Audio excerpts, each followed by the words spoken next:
Today on Great Places Seen, travel doesn't always turn out as planned. When clouds seem to hang over the road and destination, and it turns out much different than expected.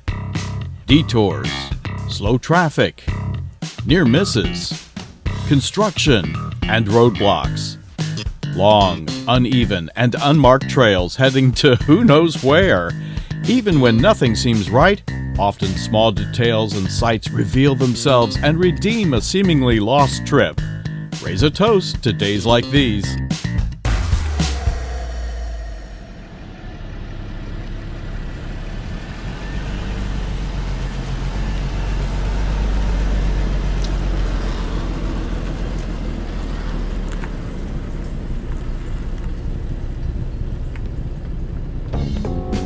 Good morning from East Texas. It's time for me to leave the Lone Star State and continue east. Texas. Where else can you enjoy a roadside meal under an oil rig?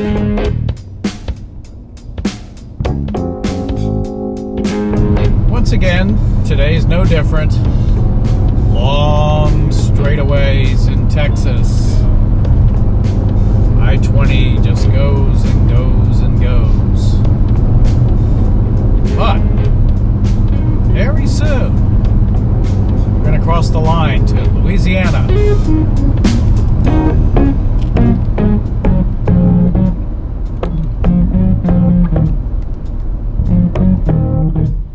I've always been one to keep rolling on the road and make very few stops, but here at the Louisiana Welcome Station, they have free coffee. I need a cup of coffee right now, so it was good timing. I don't know, it was just a slow morning for some reason. So, worth a stop, worth a cup of coffee. We're heading on through Louisiana to Mississippi. I just hope the next rest area is timed for this cup of coffee. You know, you only rent it.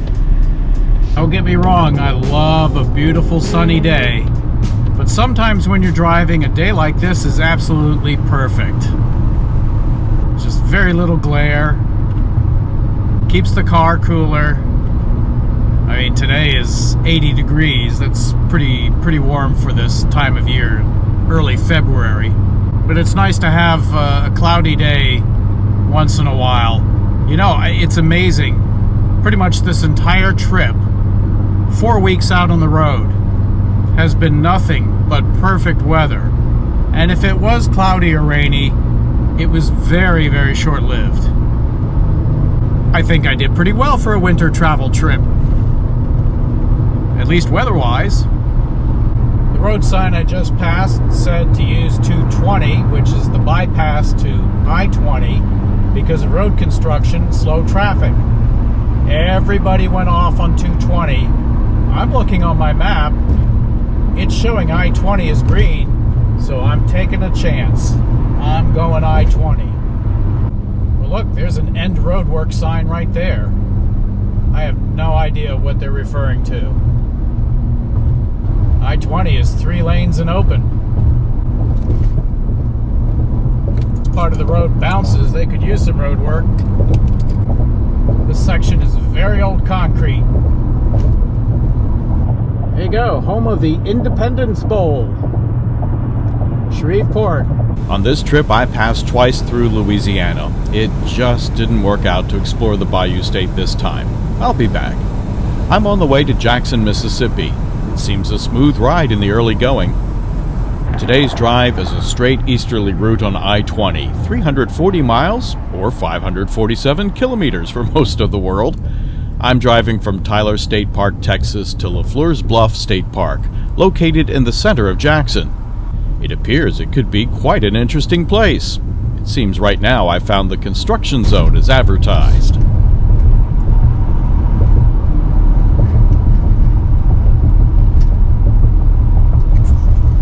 Not where we want to go. Well, that was a little confusing, not well marked. At least easy enough to get back on. Yes, the joys of travel.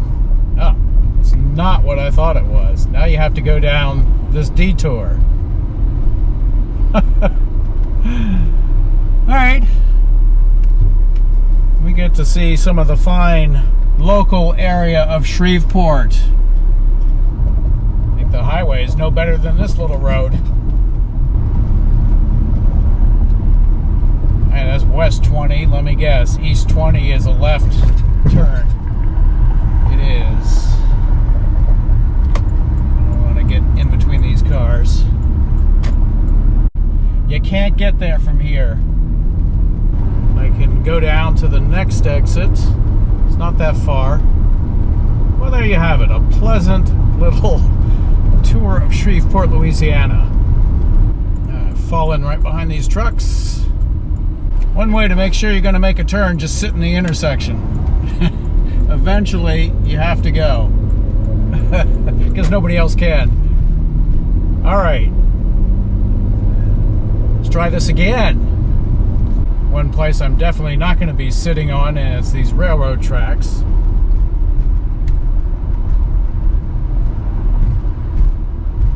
So if everybody could keep moving forward, please.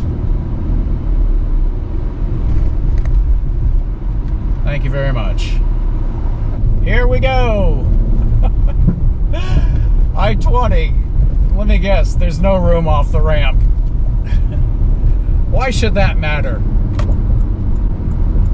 Oh, look at this guy. He's going to come down to a standstill. Woo! We are just slipping right in there. Now, they were correct. There is construction on I-20. I think at least now I'm in the good part of it. There's no place to go but forward. Actually, for being in a larger city, that wasn't a bad detour. Could have been a lot worse. I didn't lose much time at all on that, so that's good. Not that I'm really on any hard schedule. But as I said at the rest stop, I just like to keep going. And especially now, since I'm hitting state parks pretty much one day at a time, one night at a time. Like yesterday, the only time I had to really see the park was after I arrived. Because this morning the weather just wasn't conducive to moving around. So for LeFleur's Bluff in Jackson, Mississippi, I'm hoping again today to have at least some evening time to move around and really get a good look at the park. And almost immediately out of Shreveport, the pavement changes back to nice, smooth, black asphalt. Very good ride east of Shreveport. Well, sometimes you just gotta roll with the punches and just take it as it comes. And we're starting to see the swamps and the bayous. Between a good cup of Louisiana coffee and a detour, I think that woke me up a little bit. Really had to pay attention going through there. 70 miles an hour, straight and long. Back on cruise control. Now I'm looking for smooth sailing across the state. My traffic map says it's all green. Let's see if it's right. I'm passing through Louisiana just days before Super Bowl 59. And remembering 2 Super Bowls that I worked, I attended in New Orleans. The very first one I was at was Super Bowl 31, when the Green Bay Packers beat the New England Patriots. That's the one where, if you look at the highlight films, Desmond Howard ran the length of the field for a return punt touchdown, or I think it was a kickoff. And it's the one where you always see Brett Favre running off the field holding his helmet up, a very young Brett Favre. In fact, that was early in the game. The Packers weren't even close to winning at that point. But that's the highlight video that you always see of that Super Bowl. Great halftime show too. I remember ZZ Top was one of 3 acts at halftime. Really cool. The other Super Bowl I attended in New Orleans was the one where the Baltimore Ravens beat the San Francisco 49ers. Colin Kaepernick was the quarterback of the 49ers. I remember seeing him after the game. Oh my gosh, I didn't realize how tall he is until he walked past me, and I was like, oh my goodness, I'm just like looking up at him. Anyway, that was the lights out Super Bowl. I don't know if you recall that one, where there was a brief power failure inside the Superdome, and they weren't sure if the game was going to continue or not. It did delay it for a little while until they got the lights back on. But the lights out Super Bowl, I was at that one as well. Beyonce, I think, was the halftime show for that one. Anyway, two great games. Enjoyed those in New Orleans, and anytime the Super Bowl is in New Orleans, of course, I think back to those. Super Bowl 59. I was 6 years old when Super Bowl I was played, and being 6, I don't remember much of the game at all, but what I do remember very vividly is going in the other room, watching for something else on TV, and flipping the channels. For Super Bowl I, all three major networks, and remember, that's well before cable TV. You only had open-air TV at the time. And three networks, ABC, NBC, CBS, all three carried the game because it was brand new. It was a Super Bowl. I mean, nobody had broadcast something like this before. So all three were there, and I remember flipping through the channels, seeing the same thing. Every channel I turned to, it seemed, had the same program on, the Super Bowl. So that's my memory of Super Bowl I. Of course, the Green Bay Packers beating the Kansas City Chiefs. Bart Starr. Yeah, Super Bowl I. Vince Lombardi. That's why there's a Vince Lombardi trophy. You know, Vince Lombardi is always linked to the Green Bay Packers. But for his final coaching stint, it was in Washington, and it didn't last very long. Vince Lombardi was diagnosed with cancer, and he died. Interestingly enough, the cancer center at Georgetown University, where my wife was treated, is the Lombardi Cancer Center. So, another connection there. It's funny how you live long enough, so many things kind of run in circles and connect. Not a circle today, but a straight line across the Mississippi River. And yes, there's more road construction. Unlike a lot of lane squeezes, there were not very many people who decided to shoot along the right lane and try to cut in front. I'll say that for folks in Mississippi. That was a 3-mile long work zone, 2 miles working and 1 mile leading up to it. And I think I spent all of 15 minutes going through there. Not bad. Natchez Trace. I've seen several great videos along the parkway. One day. But there's no sign for my park. Not too pleased about a complete lack of signage on the highway. When I passed Jackson, I had to get off at an exit, check it out. I'm coming in sort of a back way. But as you can see, the sun is setting, which is not very conducive to my plans of having an hour or two before sunset to check out the park. Because tomorrow I'm back on the road again. And I'm not sure what kind of time I'm going to have in the morning. I'll have to check all this out. Maybe I'll get lucky and have a half hour before it really gets dark, just to pop the bike out of the car and ride a little bit. Let's see. Watching the sunset on State Route 25 was not my idea. While each of those construction areas were not bad by themselves, they all added up. And it's not like I was taking my time on the highway either. You know, I was going 70, 75 for most of the stretch there. Really throws into question all these trip planner estimates. Oh, sure, 4.5 hours, you're there. Right now, my car says 10 minutes shy of 6 hours. I'm looking too at the reservation on my phone. It has a gate code. I have no idea when the gate goes down. I have no idea how late they stay open in their office for check-in. And what's even more weird, I'm looking at the reservation email. It doesn't list my site number. Really? Come on, Mississippi. Compared to the other state parks that I've been in on this trip, this is one of the pricier ones. So you would think for the money, you'd get a little bit better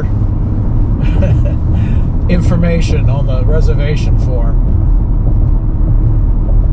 All right, I can't be too critical. I'm not there yet, so hopefully moments away. It should be right off of this road. I can see the little green patch of the park showing up now on the car map. So hopefully off of State Route 25, there's actually a sign. I don't have an issue, obviously, setting up in the dark because I'm not unhitching. All I need to do is hook up the power. I traveled light today because I used most of my water, so maybe I'll put a little bit of water in. That's it. Pretty easy. Just find the site, whatever it is. I can't believe that everybody would be turning into the park now. I'm not sure where this slalom course is taking me. I'm not even sure that I'm in the right place. I'm in the green part on the map.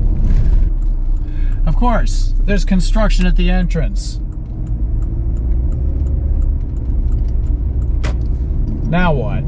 Temporary entrance, but you have to enter to see the sign. Come on, Mississippi. 1 Mississippi, 2 Mississippi, 3 Mississippi. Hut, hut. It says State Park. Where the heck's the campground? I don't know. Where the heck do you go in this place? Look at that beautiful sunset. Not the right place to be seeing it from. All right. Park, where are you? While I was checking my map, some kind residents came by. They live fairly near the park. And they said, oh yeah, we've been directing traffic for years. Guess why?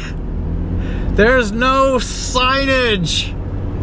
Come on. Please put up some signs. I feel vindicated. Now what? There's a gate. Oops, automatic gate opens inwards. Yeah. Isn't that a brilliant design? All right. Right, right, and right, the lady said. So we come out of here. We turn right. We'll turn right at the convenience store, and then we'll turn right again. And we'll get it right. By the way, look at this nice sunset. Isn't that pretty?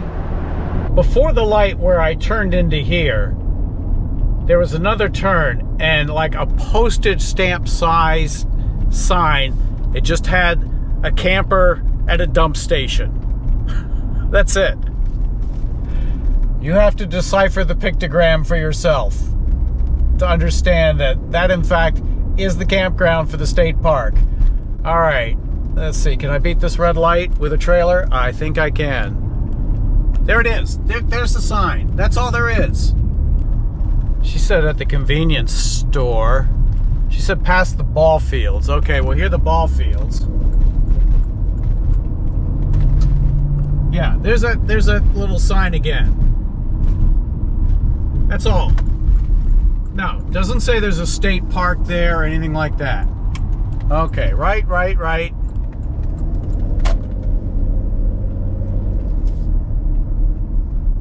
And then this should be the campground. Wow, look at that thing jump up and down. Great road. All right, Mississippi, I'm not too impressed here. Hayes Lake Campground.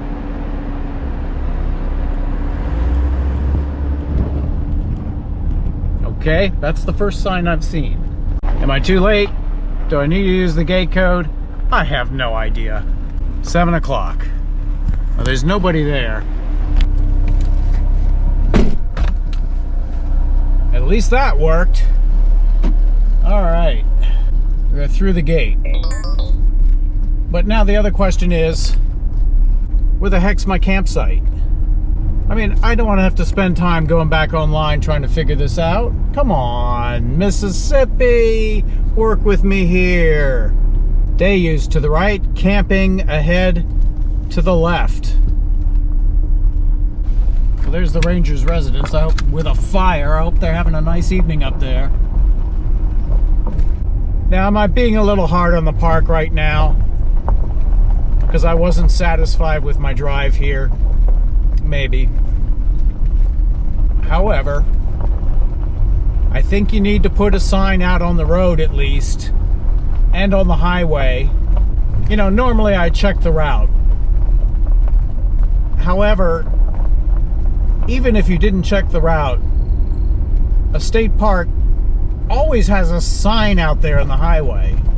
Not here. Shall I continue my rant? No. Right now I need to figure out exactly where my campsite is. And here I am still driving on this god-awful dirt road. Now I can go off-road. That's why I got this vehicle. That's why I got this camper. They're both capable of going off-road when I feel like going off-road.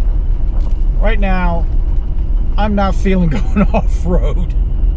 I'm just doing highway driving back home and hitting state parks along the way. This is kind of annoying.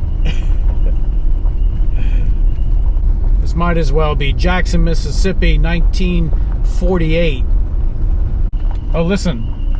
I'm going to turn the engine off for a second.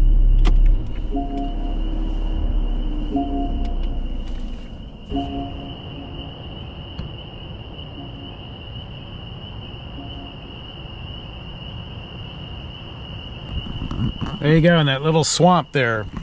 What my mom used to call peepers. Little tree frogs. It's so warm out. Of course, if you're a European football fan, you might mistake that for whistles of jeering. Jeering the fact that there is no proper signage out here. Look at this. I'm out of the green area to get back into the park. What is this?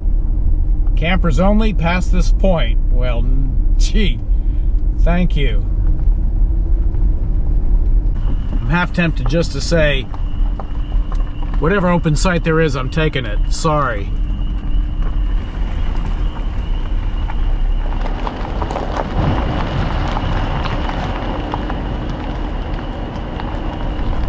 Okay, where does this go? Does this bend around to the campsite? Wow, look at that.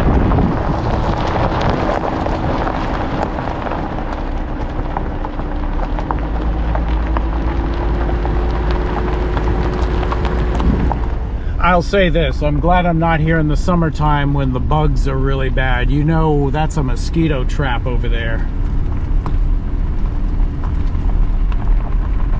All right, let's continue. We are bending around toward the campground. We're eventually going to get there. You know what? Site 1 looks pretty darn good right now. Let me see if I can figure this out. I took campsite 1. We're number 1. We're number 1. And actually, campsite number 1 is not that bad. Looks like it's right on the lake. Of course, you can't really see that, but it's right on the lake. Concrete pad. Everything's level. Thank you. That's the one good thing.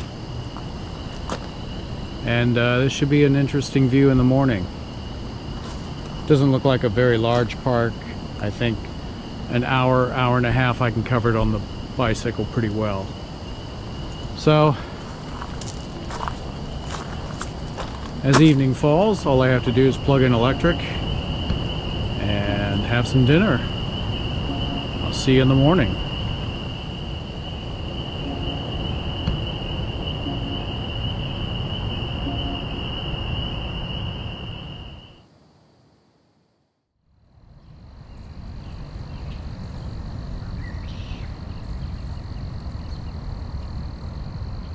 Good morning from LeFleur's Bluff State Park Campground, located in the middle of Mississippi's capital city.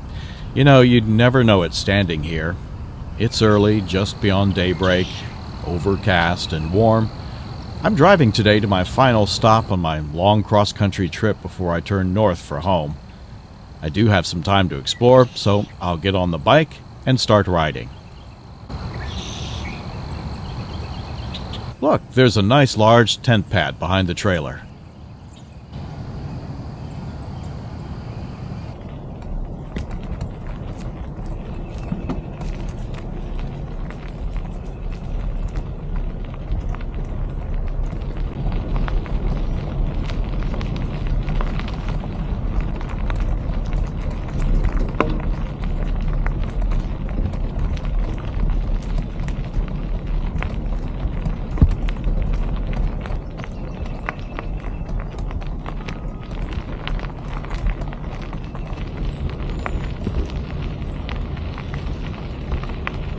Here is a mix of woods and swamp. Other than concrete pads, power, water, and the elevated bathhouse, the campground appearance is, well, primitive. It also appears I can access the Pearl River down the road.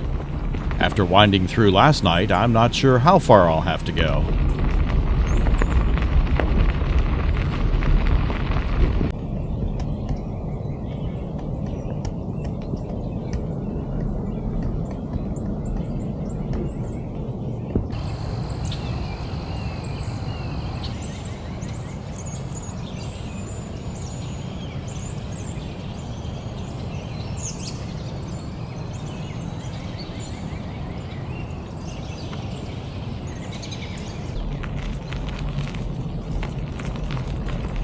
Here's the river. The morning fog is rolling with the current at a good pace. It's captivating to watch them together, swirl and flow.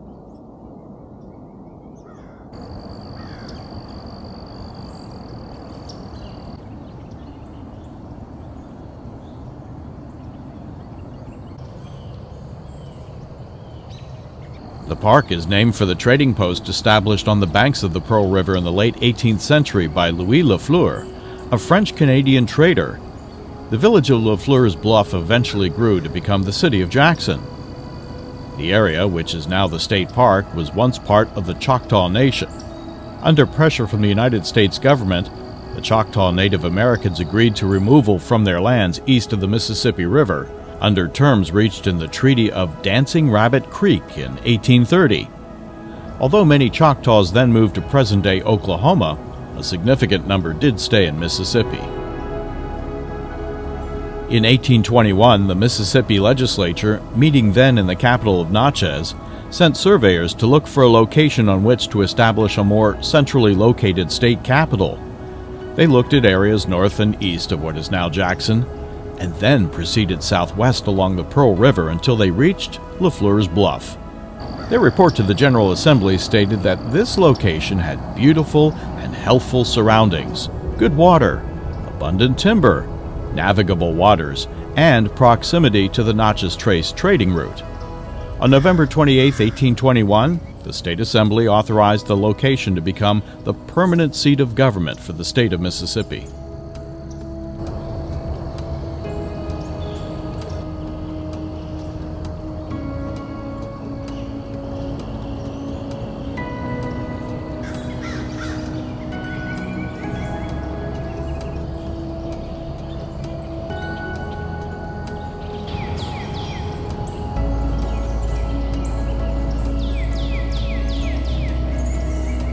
This park has a long history. I mean, really long. 50 to 60 million years long. That's when LeFleur's Bluff State Park was covered by an inland sea. You can find fossils from this era on the park's bluffs. There's a natural history museum in the park which has some. More recently, in 2010, the Mississippi Children's Museum was completed within the state park, which has this large lake and trail next to the river.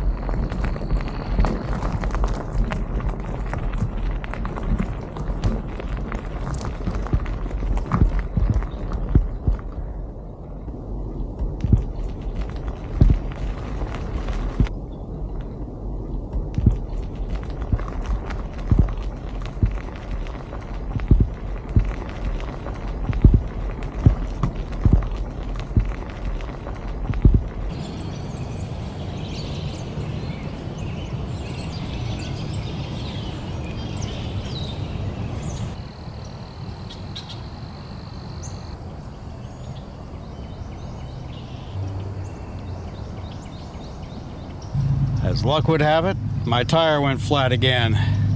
It's a fairly large park. I'm, of course, a fair distance from the trailer now. The lake has many areas that can easily accommodate large groups. The plants are a mix of warm weather palmettos and established traditional forests next to the swamps and river. It's very green in the summer photos I've seen online.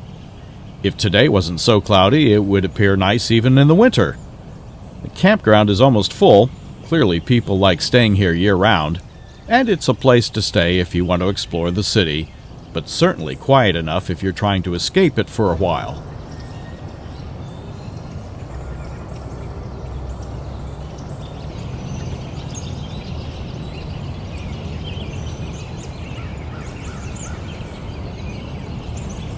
I'm going to slowly ride back rather than walk the bike in the interest of time because, well, my drive today is longer than yesterday's.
The height of this structure makes me wonder if the park significantly floods. The activity building I saw across the lake was also elevated. It was kind of a neat view from up top here. And I also wanted to show you they had washing machines. I can't imagine there's anything so precious in here. Oh, look at that. You don't even need the gate code.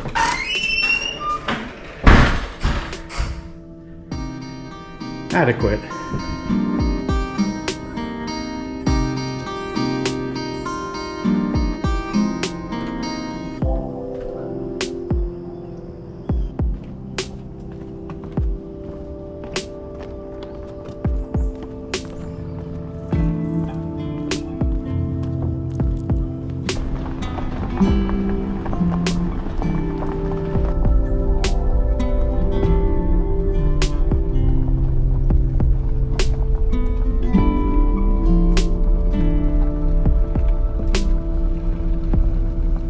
Not only was my bicycle tire flat, I see I'm losing some air in my left front tire. I'll have to stop here by the dumpster and fill it.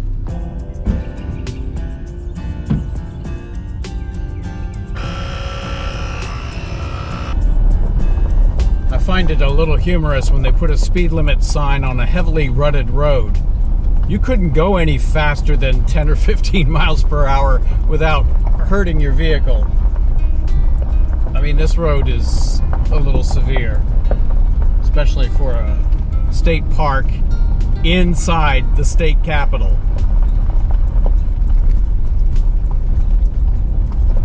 If they were aiming for that rustic feel, I think they succeeded. Well, as you guess, I wasn't exactly the biggest fan of LeFleur's Bluff, but, you know, if your goal is to see Jackson, Mississippi, and there are a lot of things to see in Jackson, looking at the map, you know, it's a good place to stay and head in and out. Just remember, you're going to be taking a good 10 minutes to get in and out of here. But you might be better served at a campground. Let's dump the tanks real quick. In case you didn't know, dump here. That's it for my quick stop at LeFleur's Bluff. I'm sure it looks better when the sun is out, and perhaps with some leaves too. It served my purpose for an overnight stay. And stay with me for the next and final adventure of this trip, a location I'm sure you'll enjoy seeing. Safe travels, and I'll see you then.